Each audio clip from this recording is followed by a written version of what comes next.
Texas alert now. We are just getting word out of Texas that billionaire Ross Perot has died after a 5-month battle with cancer. Perot is perhaps best remembered as the independent candidate for president in 1992. Bill Clinton went on to win that election, but George H.W. Bush lost his re-election bid. Perot had just turned 89. The man at the center of all of this in those years was Ed Rollins, the campaign manager for Ross Perot, and welcome back. Thank you. Our conversation continues. It's the first time you met Perot. He's a very charming guy. The great similarity between he and Trump, self-made businessman. What he didn't understand is the roughness, tough of politics. He did not. And once he started being scrutinized as a candidate, there was a point in time where he was leading all three. He was at 39% June 1st of the election year, and both Bush and Clinton were behind him. But once he started being scrutinized by the media, what have you, he didn't like it.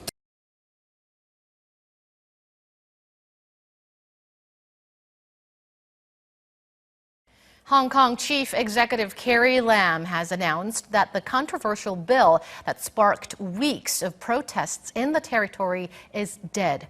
But she did not go further on whether the legislation would be withdrawn as protesters have demanded. Our Kan Yong-woo has the latest. Hong Kong leader Carrie Lam said on Tuesday that her administration's extradition bill that would have allowed people to be sent to the Chinese mainland for trial is dead.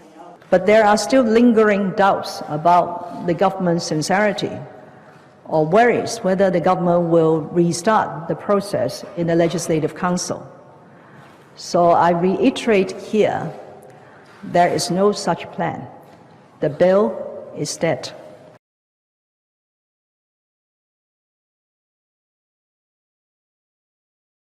Matteo Salvini is sending a very strong message here to migrants and asylum seekers that they are not welcome in Italy, and the closed ports policy that he is enforcing will be staying in place.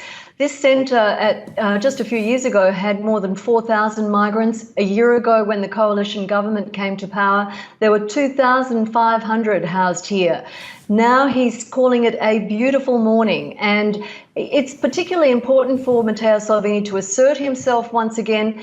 Just a week ago, we saw Carola Rackete, the young German captain, defy Italian authorities, bring her NGO vessel, the Sea-Watch 3, into Lampedusa with 40 migrants. And Mr. Salvini wants to let people know that that's unacceptable, that there is no welcome for migrants, and that the NGOs won't be given an easy hand here if they try and do the same thing.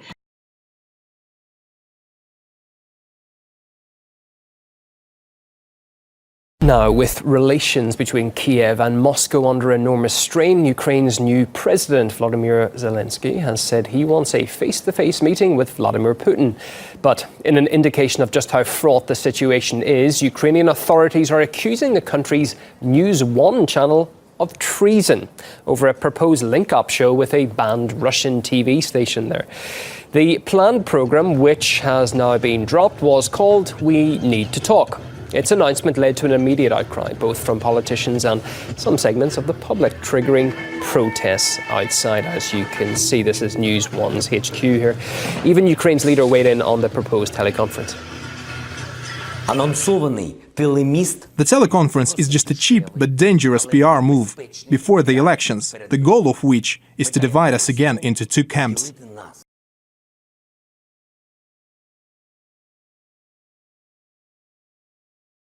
After 4 years of fighting, reports say the Emirates are reducing their troop numbers to pave the way for what they're calling a strategic redeployment plan in Yemen.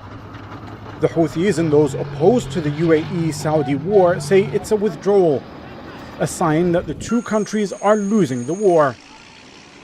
In reality, it's difficult to know the exact reason behind the troop withdrawal.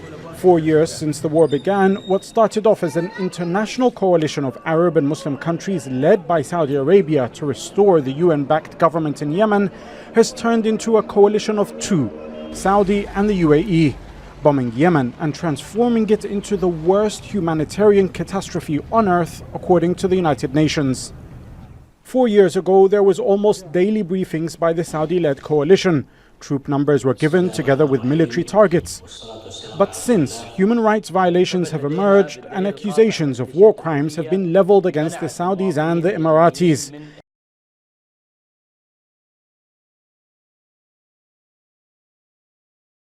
A music festival in the US city of Detroit has been forced to change its ticketing policy after a backlash over charging white people double the price. Organisers said it reflected the white community's wealth and privilege, which disadvantages the black people. That is despite the Afro Future Fest slogan stating equality means treating everyone the same. Festival charging different prices based on race. Well done, intersectional radicals. You've become the very racist you claim to stand against. So woke, so very woke. Afro Future Fest. Equality means treating everyone the same. Also, Afro Future Fest.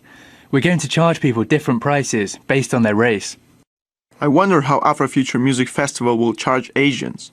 Do we pay $15 because we're non-white but privileged?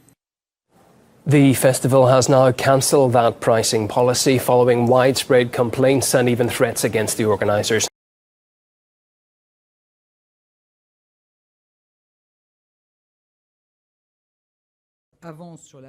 It's hardly France's first attempt to put a tax on carbon.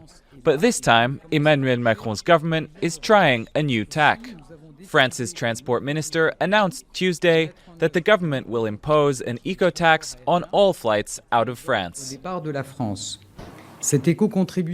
This eco-tax will represent €180 million on air travel starting in 2020, which will be reinvested entirely toward our fellow citizens' everyday transport needs.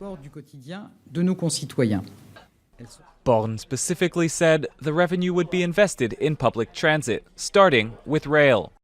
The so-called eco-tax will be introduced gradually. It will amount to about €1.5 for an economy class ticket on domestic flights, going up to €18 for business class tickets on long-haul flights.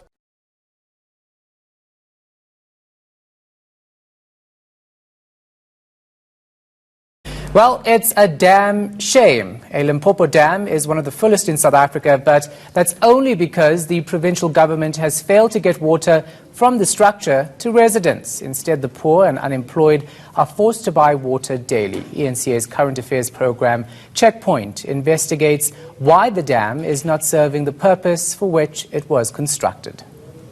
The Whoop Dam was hailed as a game changer.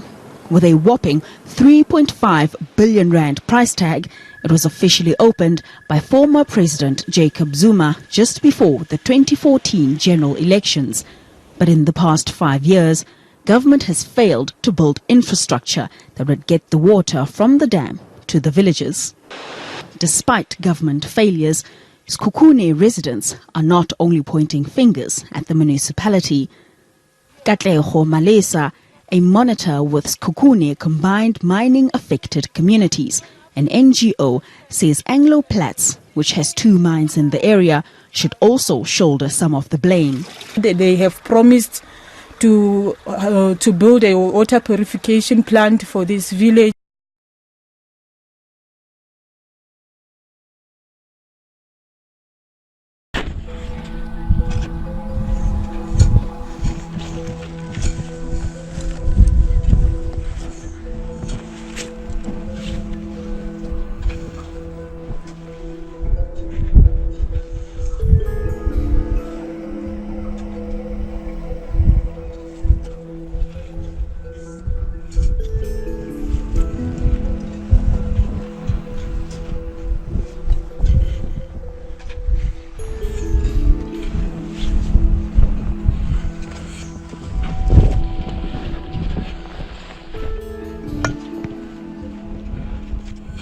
On 24th we received 7 bodies, and next 4 days we tried to locate the 8th body. We could not. Because crevices are there are chances the 8th body may be detached from the rope.